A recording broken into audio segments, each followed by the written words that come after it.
So, today we'll try researching a little bit more about Nusach, about the differences between different ways of praying.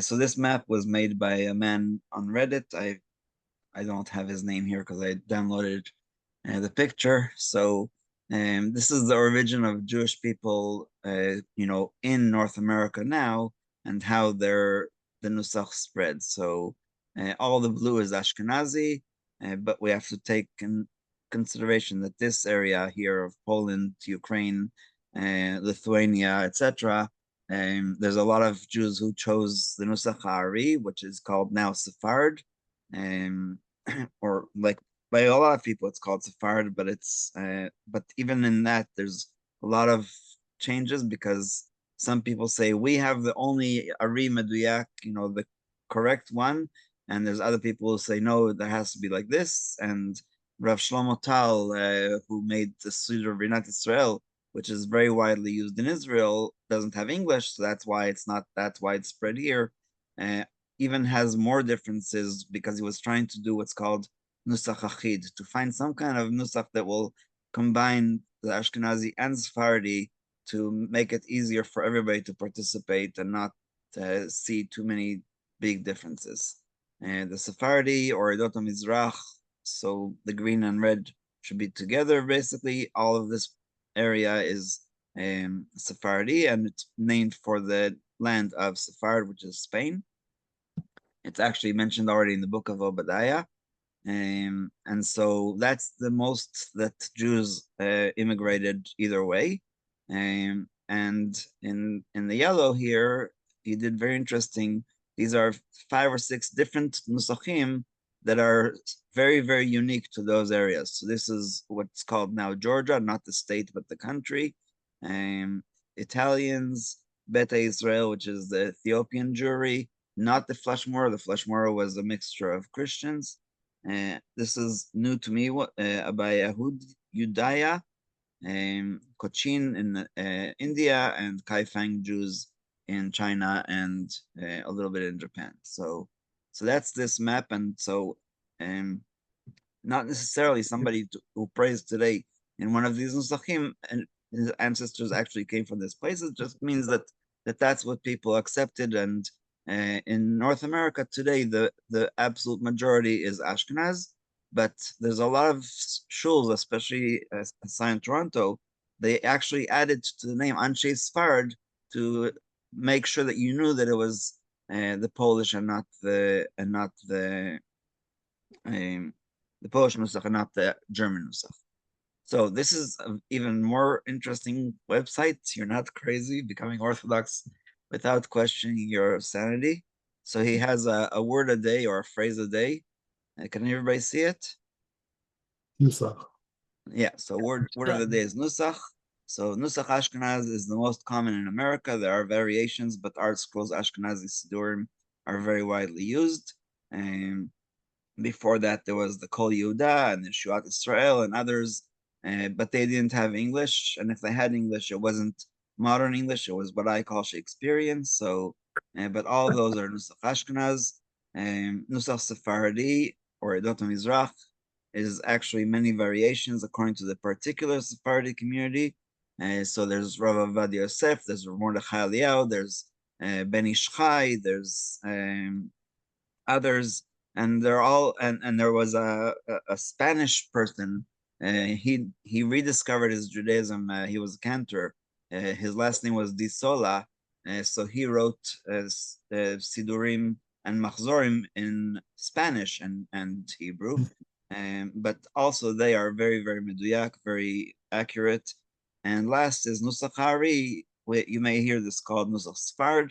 It's a version of Nusach Sfard used by the Chabad Hasidim and others, like we said. So, and if anybody wants to read on Wikipedia, they actually have a very good page about Nusach. But let's learn one subject today, which I called remembering our testimony.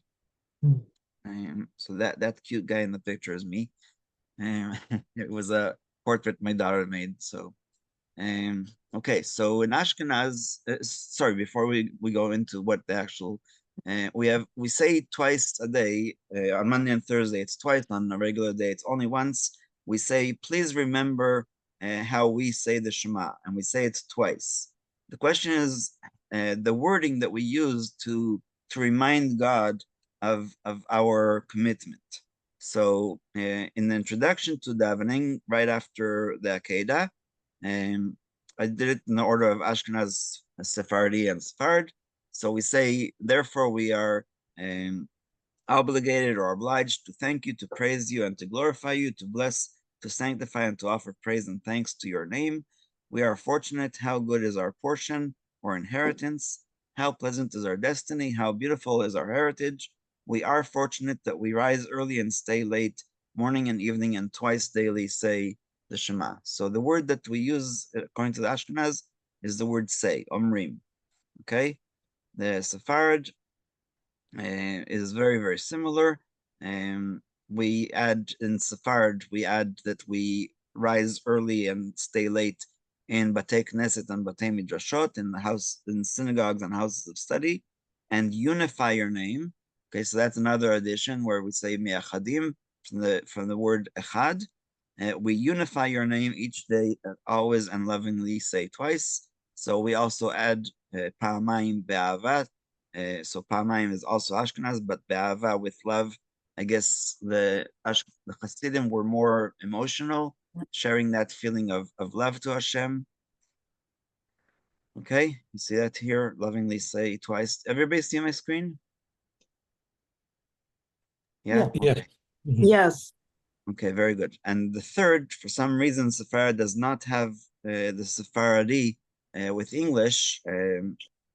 So they say the same exact thing like Sephard, Mashkimim Ma'arivim, where is wake up early and stay late in synagogues and houses of study, and Mi'achadim, unifying your name twice with love. Okay, so that's in the introduction. On Monday and Thursday, as part of the long Tachnun, which we didn't say this morning because of Tu B'Av, in one of the last paragraphs, this here is a lot more different and a lot more unique for each one of the nusach. So we end with the Chon Om, so have grace on the nation. What is so amazing about this nation?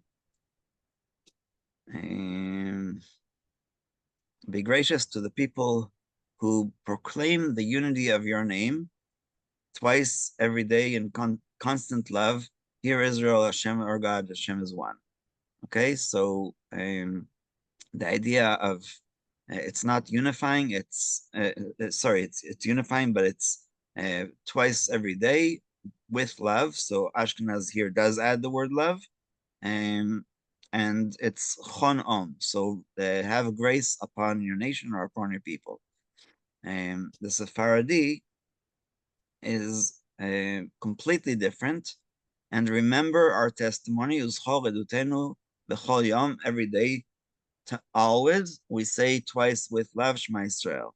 So testimony, Rabbi Herzfeld actually talked about that in the last Rashi class, that we say Shema Israel, Hashem Elokeinu, Hashem Echad, the letters Ayin and Dalet in the Shema, in the word Shema and the word Echad are large, what's called capital letters or Rabati, and that's the testimony from the word Ed, which means witness. So remember our testimony every day that we say twice with love, Shema Israel. And Sephard is very similar to that. So they just changed the order of the words instead of Omrim Pa'amayim, Ba'ava. So that's translated here at the bottom. But again, it's the testimony, not in remembrance of our remnant, for our eyes look hopefully to you. Remember our testimony every day. We proclaim twice a day with love, Hero Israel, Hashem, Elokeinu Hashem Echad. So that's the idea of the testimony and saying how we feel about the Shema. Even though we say, according to both the Ashkenazim and Sephardim, we say that we say this twice every day, We only say it on Monday and Thursday. And as far as I know, the reason for that is because on Monday and Thursday is the days that we add the prayers of supplication, and again remembering the nation. Remember that we until we have the Beit Hamikdash, we are not complete, we are not whole, and so I think that that's the reason for that. But again, the difference between love and not love is not that the Ashkenazim don't love Hashem, just that they don't usually express those feelings. And in the time that the Hasidim started, it was a big problem where the Hasidim and their followers basically said, we are trying to show our emotion, and the Ashkenazim, especially the Lithuanian Jews, were against it because they said people will start being affectionate in other ways during davening, and they will lose the seriousness of, yes, we love Hashem, but we also fear Hashem, and they were not accepting that we can say to Hashem, "I love you," and that's my understanding of the difference. So we'll stop here.